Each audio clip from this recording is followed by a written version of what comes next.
Agar men oddiy ishchi bo'lganimda tradingga qanaqa kirgan bo'lardim? Tasavvur qilinglar, men ofisda yoki qanaqadir zavodda ishlaydigan bo'lganimda tradingga kirish usulim sal boshqacha bo'lgan bo'lardi. Men ko'proq har kuni aktivni trade qilishga emas, ishim borligi uchun ko'proq uzoq muddatga savdo qilishga qiziqqan bo'lardim. Ya'ni yoki сделкаga 1 oyda bir kiraman yoki 10 kunda bir kiraman va uzoq muddat bu сделкамni ushlayman. Xullas, menga qiziq bo'lardi uzoq muddatga savdo qilish.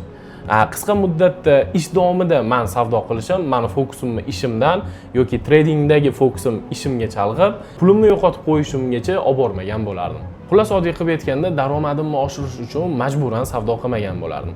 Agar bu sohaga kirishga qiziqqan bo'lsam, boya aytganimdek, uzoq muddatga savdo qilish menga qiziq bo'lgan bo'lardi. Agar sizda trade qilishga vaqtingiz cheklangan bo'lsa, meni bepul Telegram kanalimda har kuni savdo analizlari tashlab borilyapti. Kommentariyaga analiz so'zini yozib olsangiz, men sizni u kanalga qo'shib qo'yishim mumkin.